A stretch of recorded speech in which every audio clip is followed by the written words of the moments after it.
Hi guys, this is Miss Gold. Today's lesson is Module 3, Lesson 6, Solving Equations Algebraically. Your outcomes for today's lesson are students understand and use the addition, subtraction, multiplication, division, and substitution properties of equality to show word problems leading to equations of the form px plus q equals r and p times the sum of x and q equals r, where p, q, and r are specific rational numbers. Students understand that any equation can be rewritten to an equivalent equation with expressions that involve only integer coefficients by multiplying both sides by the correct number. The first thing I'd like you to do is to pause the video and complete the opening exercise. Unpause the video when you're ready to continue. So as you review these two questions, you may be surprised to find that they are not saying the same thing. So if you look through the first one, it says every day Heather practices soccer and piano. Each day she practices piano for 2 hours. If after 5 days she's practiced both piano and soccer for a total of 20 hours, how many hours each per day did Heather practice soccer?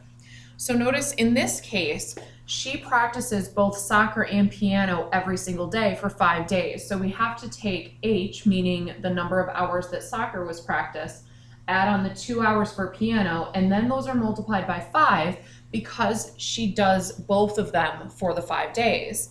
The difference between that and the second question is that it says that he practices soccer for 5 days.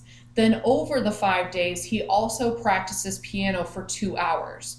So it's not saying he practices piano 2 hours every day. He's saying over that 5 days, he practices a total of 2 hours of piano. So this is represented using 5H, meaning he practiced soccer for 5 days, and 2 hours of piano. So while these two seem very similar, you have to be very careful about how you interpret problems, about how you interpret word problems to create your equation. So I just wanted to show you an example so you're on the lookout for those kind of little mistakes that can be made. Example 1 says Fred and Sam are a team in the local 138.2 mile bike runathon. Fred will compete in the bike race and Sam will compete in the run. Fred biked at an average speed of 8 miles per hour and Sam ran at an average speed of 4 miles per hour. The bike race began at 6 a.m. followed by the run. Sam finished the run at 2:33 a.m. the next morning. How many hours did it take for them to complete the entire bike runathon? So first, we see that the race began at 6 a.m. and went through to 2:33 a.m. the next morning. So thinking about the number of hours here, 6 a.m. to 6 a.m. the next morning would be 24 hours. And then we would actually take off the hours to work our way back to 2 o'clock. So 6 o'clock going back to 2 o'clock is 4 hours. So they were doing this for a total of 20 hours. And then we have 33 minutes on top of that.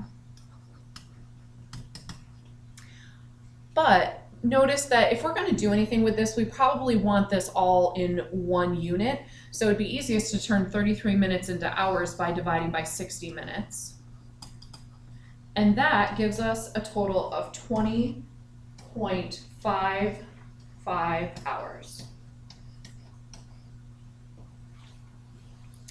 If T is how long it took for Fred to complete the bike race in hours, write an expression to find Fred's total distance. Now, what you need to know here is that we can use the formula distance equals rate times time. So let's just write that here. D equals R times T. Now, in this, we actually know the element T is going to stay T. But R, we can actually look into our problem here. It said that Fred biked at an average speed of 8 miles per hour. So that tells us his rate. So we can replace R with 8 and the T stays T.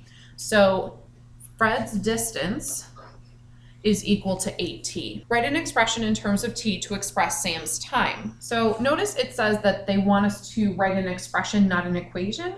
So I really want to make sure that we're not identifying D equals as part of the expression because an expression cannot contain an equal sign. So we're going to say 8T is our final answer for this question.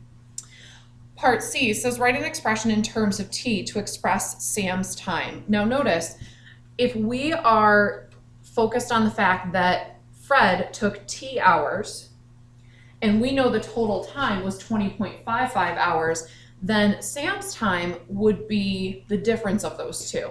So we're going to show that as 20.55, because that's their total time. Take away Fred's time and you would be left with Sam's time. So 20.55 minus t is the expression that represents Sam's time. Now using that, we are going to represent Sam's total distance, and we can still take the same idea of d equals r times t, but in this case we need to know that Sam ran at an average speed of 4 miles per hour. Similar to part B, instead of multiplying by 8, we're multiplying by 4 because he ran at 4 miles per hour. The other thing you need to remember is we're not just using t. T represents time in this situation, and Sam's time we just calculated in part C. So I'm going to put this in parentheses as 20.55 minus t. So notice it's still following the idea of d equals r times t, r being the rate and 20.55 minus t being Sam's time. For part E, it says write and solve an equation using the total distance both Fred and Sam traveled. So the total distance, we were told it is a bike run-a-thon that is 138.2 miles long. So if we add up the expressions we created to represent both distance for Fred and Sam, then we can add those together to equal 138.2. So here is Fred's distance plus Sam's distance is equal to 138.2. So let's go through this and follow PEMDASO. First thing I see is we have parentheses, but there's nothing to simplify within these parentheses. We don't have exponents. So next I'm looking for multiplication and division. And I do notice here that we have multiplication. So this is multiplication of distributive property. So we're going to distribute the 4 to both of those elements. 8t is going to drop down. 4 times 20.55 is 82.2. Minus 4 times negative t is negative 4t, equals 138.2. The next thing I'm going to look for in my PEMDAS is addition and subtraction. And we do have a pair of like terms. We have 8t's, subtracting 4t's would leave us with 4t's, plus 82.2 is equal to 138.2. So now I'm ready for the O part of PEMDASO. So we're going to do the opposite operation starting with addition and subtraction. We have addition, so I'm going to subtract 82.2 from both sides, leaving us with 4t is equal to 56. Finally, we have multiplication. I'm just going to write it up here again. 4t equals 56. We have multiplication here, so I'm going to get rid of that by doing division. 4 divided by 4 is 1, 1 times t is t, and 56 divided by 4 is 14. So we now know that Fred's time was 14 hours.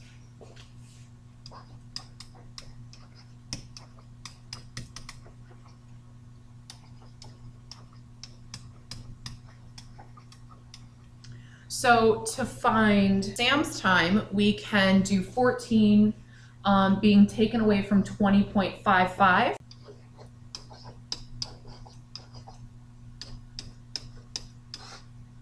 Leaves us with 6.55.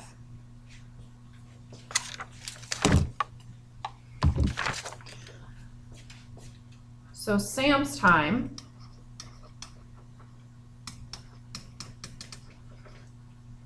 was 6.55 hours. Part F says, how far did Fred bike and how much time did it take him to complete his leg of the race? Now remember, we used 8t to represent his distance. So if we know that distance is equal to 8t, we now know Fred's time was 14 hours. We can simply substitute 14 in for t. So this will be 8 times 14. And when we multiply those two, we get 112, and it's a distance. This is in miles. Part G says, how far did Sam run and how much time did it take him to complete his leg of the race? Now, there's a couple ways to do this. We could substitute it into the expression that represents Sam's time, but if you think about it, they both had to do a total distance of 138.2. So we could do it a different way by finding the difference of the total distance and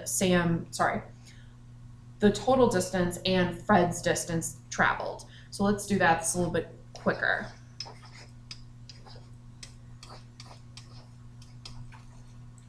So that gives us 26.2 miles ran. And notice that our two answers here make sense in the context of the problem. If we had found that Fred biked 26.2 miles and Sam ran 112 miles, that really doesn't make sense in a real world context. You can bike 112 miles, but you can't really run 112 miles all in one time period. So let's take the information learned here and create a table. Here we have a total time and Fred's time, and you'll notice every time that we try to find Sam's time, you're going to do the same thing we did in our problem, which was to subtract the times. So 10 minus 6 is going to give us 4, 15 minus 12 will give us 3, 20 minus 8 will give us 12, 18.35 minus 8 gives us 10.35, and so to just represent the general situation, 20.55 minus t would represent Sam's time. So this really reflects what we talked about in the problem. But another way that we could organize the information given is to create a two-way table. So our two-way table here will consist of our two people, Fred and Sam, and the elements that we talked about. Now notice most of this problem revolved around three key elements: rate, time, and distance. And the rate is in miles per hour. Time was in hours. And distance was in miles.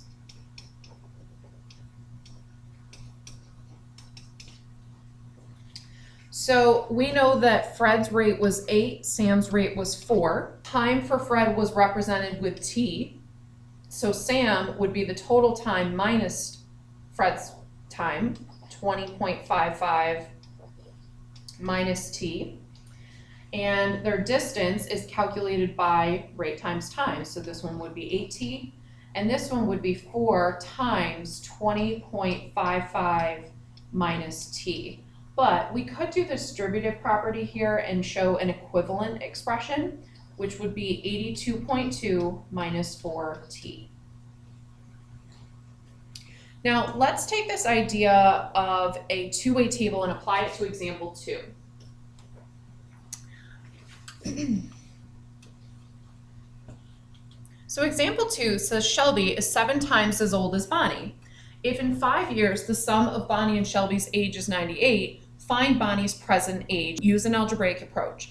Now, just because we have to use an algebraic approach doesn't mean that we can't organize our different algebraic expressions in a two-way table.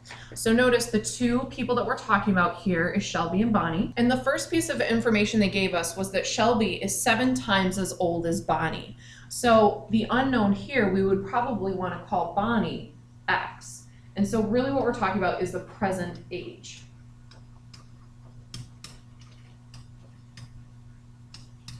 So if Shelby is 7 times as old as Bonnie, that would be represented by 7x. The second part talks about 5 years later, so this would be a future age.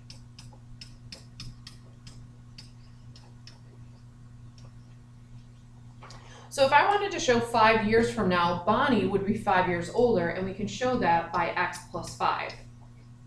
Same thing with Shelby, she would also be 5 years older, so we would show her age as 7x plus 5. And then it says the sum of their ages in the 5 years later. So really what we're going to do is focus in on these two right here. We are going to take the sum of their ages. So the first one would be Bonnie is x plus 5, adding together with Shelby's, which is 7x plus 5, is equal to 98. So we can do the distributive property, distributing the invisible 1 out in front here to get rid of parentheses. So this is really x plus 5 plus 7x plus 5 equals 98. That's my multiplication in PEMDAS, and then I'm going to look for addition and subtraction, which I have like terms. So I can add up 7x and x, giving me 8x, and 5 plus 5 giving me 10. Now I'm ready for the O part of PEMDAS-O. So I first look for addition and subtraction. I see addition here, so I'm going to subtract 10 from both sides. 10 minus 10 is 0, and we're left with 8x equals 88. And then I have multiplication, so I'm going to do division. 8 divided by 8 is 1. 1 times x is x, and 88 divided by 8 is 11. So this tells us Bonnie's present age. So Bonnie is 11 years old.